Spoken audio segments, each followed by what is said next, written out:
اور حضرت عمر جو تھے وہ ملہم بھی تھے، محدث بھی تھے، ان کی زبان پر بھی اللہ کی طرف سے القاء ہوتی تھی۔ ایک دن حضور یہ آیت پڑھ رہے ہیں کہ اللہ پاک نے فرمایا کہ ہم نے انسان کو پیدا کیا، وہ نطفہ ہوتا ہے، پھر مضغہ ہوتا ہے، پھر اس کے گوشت ہڈیوں پہ چڑھایا جاتا ہے، پھر روح پھونکی جاتی ہے۔ ابھی فَأَنشَأْنَاهُ خَلْقًا آخر تک پہنچے تھے، حضرت عمر نے فوراً کہا تبارک اللہ احسن الخالقین۔ اللہ نے جبریل بھیجا کہ یا محمد، عمر کے منہ سے جو جملے نکلے ہیں وہ میں نے قرآن کا حصہ بنا دیا،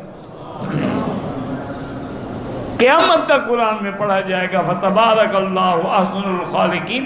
حالانکہ یہ جملے حضرت عمر نے کہے، اسی کو اللہ نے قرآن کا حصہ بنا دیا۔ اسی طرح حضرت عمر رضی اللہ تعالیٰ عنہ روز دعا مانگتے تھے کہ اللہم بین لنا فی الخمر بیانا شافیا، یا اللہ شراب کے بارے میں کوئی حکم نازل فرمائے، دنیا شراب میں ڈوب رہی ہے، کیونکہ شراب تو پانی کی طرح بہتی تھی نا، اور حرام بھی نہیں تھی، حرمت نازل نہیں ہوئی تھی۔ حضرت عمر روز دعا مانگتے، تو پہلا حکم جو ہے یہ نازل ہوا یسألونک عن الخمر والمیسر قل فیہما اثم کبیر ومنافع للناس واسمہما اکبر من نفعہما۔ میرے مدنی آپ سے لوگ شراب اور جوئے کا پوچھتے ہیں، اس میں کوئی فائدہ ہے لیکن گناہ فائدے سے زیادہ ہے۔ اس آیت کے بعد کچھ لوگوں نے شراب چھوڑ دیا کہ بھئی جب گناہ ہے تو کیا ضرورت ہے ہمیں گناہ میں پڑھنے کی۔ حضرت عمر نے پھر دعا کی کہ اللہم بین لنا بیانا شافیا، کہ یا اللہ واضح حکم نازل فرمائیں۔ اب دوسری آیت اتری کہ لا تقربوا الصلاة وانتم سکارى حتی تعلموا ما یقولون۔ اللہ نے فرمایا کہ تم نماز اس وقت نہ پڑھو جب تم نشے کی حالت میں ہو، جب نشہ ختم ہو جائے تو پھر قرآن اور نماز پڑھو، کیا پتہ نشے میں تم کیا پڑھ جاؤ۔ کچھ لوگ اس آیت کے بعد بھی شراب سے رک گئے، لیکن حضرت عمر پھر دعائیں مانگتے رہے کہ اللہم بین لنا بیانا شافیا، کہ یا اللہ مزید واضح بیان نازل فرما۔ اللہ تبارک و تعالی نے آیت واضح نازل ہو گئی کہ شراب جو ہے وہ حرام ہے اور نجس ہے۔ جب یہ حکم آیا تو سب صحابہ جن کے ہاتھ میں بھی اگر پیالہ تھا انہوں نے توڑ دیا، مٹکے توڑ دیے، سارے مدینے کی گلیوں میں شراب بہ رہی تھی، اور حضرت عمر پکار کے اللہم انتہینا انتہینا انتہینا، آپ کا حکم ہے الحمدللہ ہم نے شراب چھوڑ دیا۔ تو حرمت شراب کا جو حکم ہے وہ بھی حضرت عمر کی دعائیں ہیں، جس کی وجہ سے لاکھوں گھرانے جو ہیں وہ نشے سے بچ گئے۔ آپ جانتے ہیں کہ شراب جو ہے یہ ام الخبائث ہے، یعنی گناہوں کی ماں ہے۔ جب شراب ہوگا پھر لازمی بات ہے کہ شباب بھی ہوگا، کباب بھی ہوگا، حرام بھی ہوگا،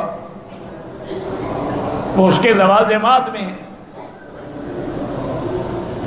اسی طرح یاد رکھیں کہ حضور پاک جب مکہ شریف میں تشریف لائے فتح مکہ کے موقع پر، آپ نے صحابہ سے مشورہ کیا کہ بھئی ہم طواف کے بعد جو دگانہ پڑھنا ہے 2 رکعت واجب الطواف وہ کہاں پڑھیں؟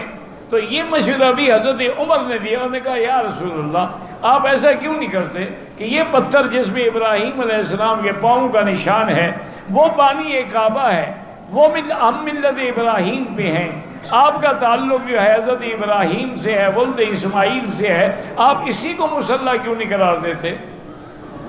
افلا نتخذہ مصلی، اللہ نے قرآن نازل فرمایا واتخذوا من مقام ابراہیم مصلی۔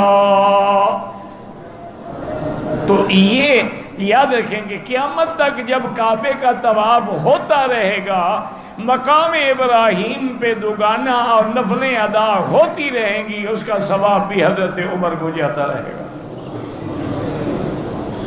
کہ یہ مشورہ دینے والے بھی حضرت عمر تھے۔ اور یہ جو آج اذان الحمدللہ پوری دنیا میں، عالم اسلام میں، ہر مسجد میں 5 وقت اذان ہوتی ہے، اس اذان کے بارے میں بھی سب سے پہلے خواب دیکھنے والے حضرت عمر ہیں۔ پھر بھی صحابہ نے خواب دیکھے، لیکن پہلا خواب حضرت عمر نے دیکھا اور حضور سے کہا کہ یا رسول اللہ میں نے خواب دیکھا ہے کہ وہ پہاڑی پہ ایک آدمی کھڑا ہے اور یہ اذان دے رہا ہے۔ حضور نے فرمایا بس یہی اذان ہے، بلال کو سکھلا دو، آج کے بعد یہی اذان ہوگا۔ تو یہ اذان کی سنت جو ہے یہ بھی یعنی خواب عمر ہے رضی اللہ تعالی عنہ وارضاہ۔ اور اسی طرح سیدنا عمر رضی اللہ عنہ جب بدر کی جنگ ہوئی، اللہ نے مسلمانوں کو فتح دی، کافروں کے سردار مارے گئے، 70 مارے گئے، 70 قید ہوئے، کفر کی طاقت مٹ گئی، کیونکہ یوم الفرقان ہے، بدر جو ہے یوم الفرقان ہے، اللہ نے آج حق و باطل کو واضح کر دیا۔ حضور پاک نے جنگ کے بعد مشورہ کیا صحابہ سے کہ بھی یہ جو قیدی ہیں جنگی، ان کے بارے میں کیا کیا جائے؟ ان کو قتل کر دیا جائے یا ان کو ویسے معاف کر دیا جائے یا ان سے فدیہ لیا جائے، بھی ہر آدمی اپنا فدیہ ادا کرے اور اپنی جان رہائی کرائے۔ حضرت ابو بکر رضی اللہ عنہ نے عرض کیا، انہوں نے کہا یا رسول اللہ کچھ بھی ہے، ہمارے دشمن ہیں لیکن رشتہ دار تو ہیں، میرا مشورہ یہ ہے کہ آپ ان کو مفت بھی نہ چھوڑیں، پیسے والے لوگ ہیں، ان سے فدیہ لیں، مسلمانوں کی مدد بھی ہو جائے گی، ان پہ احسان بھی ہو جائے گا، یہ قتل سے بچ جائیں گے۔ حضور صلی اللہ علیہ وسلم نے پھر حضرت عمر کو بلایا، فرمایا عمر تمہاری کیا رائے ہے اس سارا بدر میں؟ انہوں نے کہا یا رسول اللہ میری رائے پوچھتے ہیں، حضرت علی کو تلوار دو، جعفر کو تلوار دو، ابو بکر کو تلوار دو، مجھے تلوار دو، ہر آدمی اپنے رشتہ داروں کی گردن کاٹ دے، آج کفر کی جڑ کٹ جائے۔ اللہ نے ہمیں موقع دیا، ہم ان کو کیوں چھوڑ دیں؟ حضور نے فرمایا عمر تم بڑے سخت ہو، تورات میں بھی تمہارے لیے یہی آیا ہے کہ قرن من حدید، حضرت عمر جو ہے وہ تو لوہے کا سینگ ہے، وہ بالکل ٹوٹ ہی نہیں سکتا۔ لیکن مجھے ابو بکر کی رائے پسند، کہا حضور آپ جو فیصلہ فرمائیں، سر تسلیم خم ہے، لیکن میری رائے یہ ہے کہ نہ چھوڑیں ان کو بھی قتل کریں۔ بہرحال حضور نے فدیہ لے کے چھوڑ دیا۔ دوسرے دن حضرت ابو بکر بھی بیٹھے ہیں، ایک چھوٹا سا درخت تھا کیکر کا، اس کے نیچے حضور بھی بیٹھے ہیں اور دونوں رو رہے ہیں۔ حضرت عمر آئے، سلام کیا اور کہا کہ حضور مجھے بھی بتائیں کیا وجہ ہے رونے کی، میں بھی آپ کے غم میں شریک ہو جاؤں۔ فرمایا عمر اگر اللہ ہمیں معافی کا فیصلہ نہ فرما ہو چکے تو عذاب بالکل ایسے قریب آ گیا تھا، اگر وہ عذاب اترتا ما نجا منہا الا عمر، اس سے کوئی نہ بچتا، صرف عمر بچتے۔ اللہ نے تیری رائے قبول کی ہے کہ ما کان لنبی ان یکون له اسری حتی یسخن فی الارض، کیا ہم نے آپ کو قیدی دیے ہیں، آپ دنیاوی فائدہ اٹھانے کے لیے ان کو چھوڑ رہے؟ لولا کتاب من اللہ سبق لمسکم فیما اخذتم فی عذاب عظیم، اگر ہم پہلے معافی کا فیصلہ نہ کر چکے ہوتے تو آج عذاب پکڑ لیتے۔ تو اللہ تبارک و تعالی نے اس سارے بدر میں بھی حضرت عمر رضی اللہ تعالیٰ عنہ کی رائے کو قبول فرمایا۔ اور اسی طرح جس دن عبداللہ ابن ابی رئیس المنافقین، جو سب سے بڑا دشمن تھا میرے مدنی محمد مصطفیٰ صلی اللہ علیہ وسلم، لیکن ظاہری کلمہ بھی پڑھتا تھا، نمازیں بھی پڑھتا تھا، وہ بیمار ہو گیا۔ اس کا بیٹا جو ہے وہ بڑا پکا مسلمان تھا، وہ آیا اور نے کہا حضور میرے والد کی آخری وقت ہے، موت قریب ہے، میں چاہتا ہوں کہ آپ مجھے کوئی کپڑا عطا فرمائیں جس میں اس کو کفن دیا جائے، شاید بخشا جائے، ورنہ اس نے آپ سے دشمنی تو بڑی کی ہے۔ حضور نے اپنا قمیص دیا اور انہوں نے کہا حضور آپ اس کا جنازہ بھی پڑھائیں۔ میں آنا وصلی علیہ، میں جنازہ بھی پڑھاؤں۔ اس کا مقصد یہ تھا کہ ایک تو اس کے بیٹے کی دل جوئی تھی جو پکا مسلمان تھا، آخر وہ تو بیٹا تھا، وہ تو چاہتا تھا میرا باپ کسی طرح جہنم سے بچ جائے، شاید حضور کی دعا سے بخشا جائے۔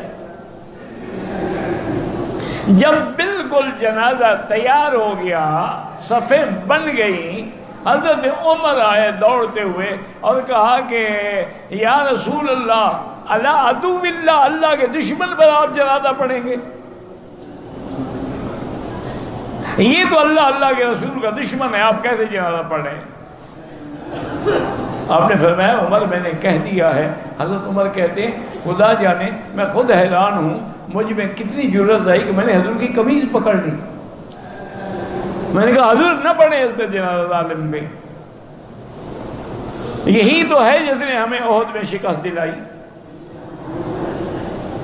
یہی تو ہے جس نے یہودیوں کا ساتھ دیا، یہی تو ہے جس نے ہر جگہ پر آپ کے خلاف باتیں کی، حتیٰ کہ قرآن میں آیا کہ اس نے کہا تھا کہ لَإِن رَجَعْنَا إِلَى الْمَدِينَةِ لَيُخْرِجَنَّ الْأَعَزُّ مِنْهَا الْأَذَلَّ، جب ہم مدینے جائیں گے طاقت والے جو ہیں ہم ان کو نکال دیں گے مدینے سے۔ آپ جنازہ پڑھیں۔ فرمایا عمر میں نے جنازہ پڑھانا ہے۔ حضور نے جنازہ پڑھایا اور حضرت عمر بھی کھڑے ہو گئے کہ بھئی ایک ہے مشورہ دینا، لیکن مشورہ دیں تو حکم تو حضور کا چلے گا۔ جب جنازے کی نماز ہو گئی، فراغت ہو گئی، اللہ نے جبریل بھیجا وَلَا تُصَلِّ عَلَىٰ أَحَدٍ مِّنْهُمْ مَاتَ أَبَدًا وَلَا تَقُمْ عَلَىٰ قَبْرِهِ، اللہ کے نبی ایسے ظالموں کے نہ جنازہ پڑھایا کریں اور نہ ان کی قبر پہ آپ کہیں کھڑے ہوں، جو عمر نے کہا تھا مجھے وہ قبول ہے۔ تو یہ آیات مبارک جو ہیں وہ بھی موافقات عمر رضی اللہ تعالیٰ عنہ میں اتری ہیں۔ اسی طرح جنگ احد کے موقع پر جب شکست ہو گئی مسلمانوں کو، مسلمانوں کے 70 صحابہ شہید ہو گئے اور بڑے صحابہ سیدنا حمزہ، مصعب بن عمیر،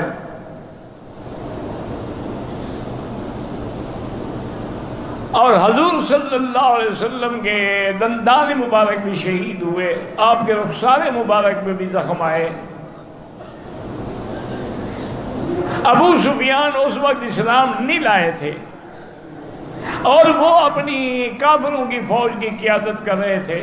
انہوں نے زور سے پکار کے حل فیکم محمد، اللہ کے نبی ہیں؟ اگر ہیں تو جواب دیں۔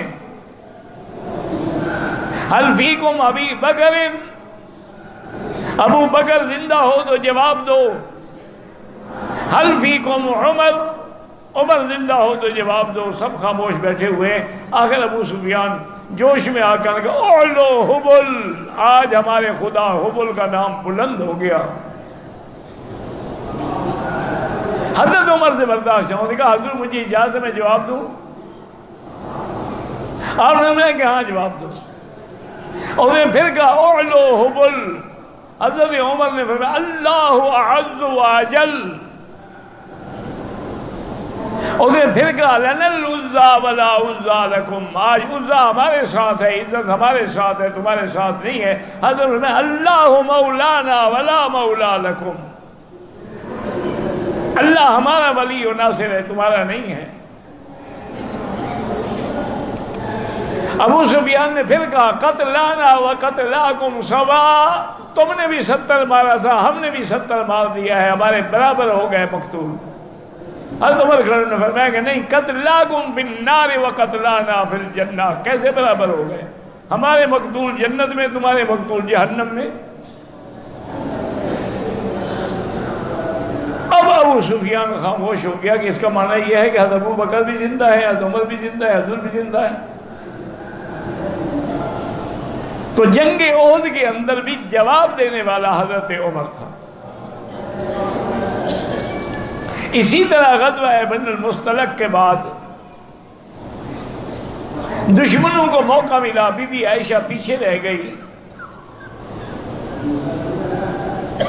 حضور پاک کا یہ طریقہ تھا کہ ایک صحابی کو ہمیشہ پیچھے رکھتے تھے، حضرت صفوان کو، کہ تم ایک دن کی مسافت سے پیچھے چلو، تاکہ قافلہ جب چلا جائے تم پھر وہاں آؤ، دیکھو کوئی قافلے والا کوئی چیز بھول گیا ہو، کوئی سامان رہ گیا ہو تو وہ لے آؤ۔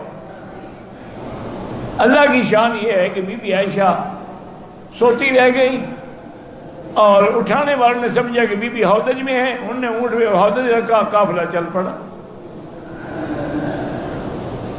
بی بی عائشہ نے جب دیکھا کہ قافلہ چلا گیا ہے، اس نے کہا کہ اب میں قافلے کے پیچھے دوڑوں تو میں کیسے دوڑ کے پہنچ سکتی ہوں، ریتیلا علاقہ ہے۔ بہرحال بی بی صاحبہ عقل والی تھی، انہوں نے یہ فیصلہ کیا کہ جہاں میں ہوں نا اسی جگہ میں بیٹھ جاتی ہوں، کوئی نہ کوئی تو حضور کو جب پتہ لگے گا کہ میں نہیں ہوں تو کسی کو بھیجیں گے۔ بی بی فرماتی ہیں کہ میں کپڑا لے کے سو گئی۔ کافی دیر کے بعد حضرت صفوان پہنچے، انہوں نے دیکھا، وہ پہچان گئے کہ عائشہ سو رہی ہے، انہوں نے کہا انا للہ و انا الیہ راجعون۔ انہوں نے، بی بی کہتی ہے میں نے ایسا نیک سیرت انسان آج تک نہیں دیکھا کہ اس نے اپنی نگاہیں نہیں اٹھائیں، میرے قریب اونٹ بٹھایا، آپ دور کھڑے ہو گئے اور مجھے کہا کہ آپ اونٹ پہ بیٹھ جائیں، میں جب سوار ہو گئی تو وہاں لے کے چل پڑے، اور پورے راستے میں میرے ساتھ بات تک نہیں کی۔ جب آپ واپس آ گئے، عبداللہ ابن ابی بھی اس وقت موجود تھا، اس کو موقع مل گیا، اس نے فوراً تہمت لگا دی، کیسے ہو سکتا ہے کہ ایک نوجوان لڑکی ہو، نوجوان آدمی ہو، کیسے پاک رہ سکتے ہیں، نعوذ باللہ۔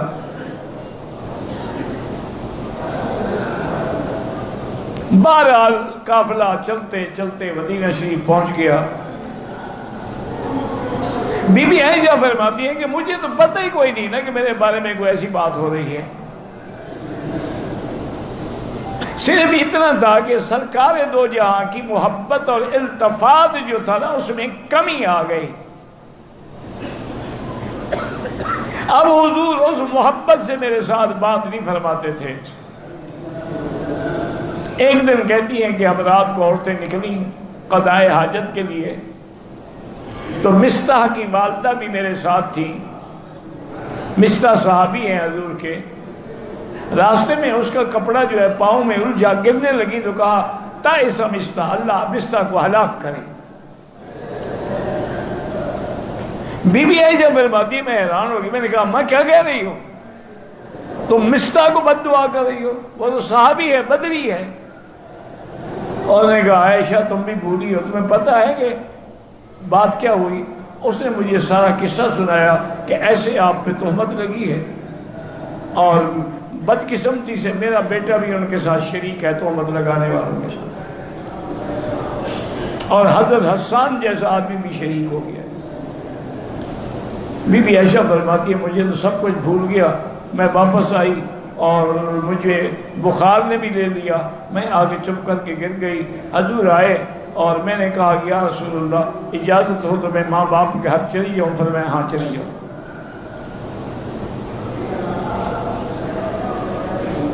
بی بی عائشہ فرماتی ہے کہ میں آئی اماں کے گھر میں روتے ہوئے ساری بات سے، انہوں نے کہا عائشہ یہ ہوتا ہے جب بیوی آپ جیسی خوبصورت ہو اور خامد و حضرت محمد مصطفیٰ جیسا شوہر ہو تو لوگوں کو حسد تو ہوتا ہے، پھر کس سے بناتے ہیں؟ میں نے کہا ٹھیک ہے لیکن آپ لوگ بات تو کریں۔ انہوں نے کہا ہم نہیں بات کر سکتے، ہماری بیٹی کا معاملہ ہے، ہم اگر بات کریں گے تو وہ یہی سمجھیں گے کہ اپنی بیٹی کی سائیڈ اور فیور کر رہی ہیں، ہم نہیں بات کریں۔ اسی عالم میں تقریباً 1 مہینے سے زیادہ گزر گیا۔ بی بی عائشہ فرماتی ہے میں بیمار ہو گئی، چارپائی سے لگ گئی، حضور ہمارے گھر آتے تھے لیکن میرا نام بھی نہیں لیتے تھے، کہتے کئی فتیق اس کا کیا حال ہے؟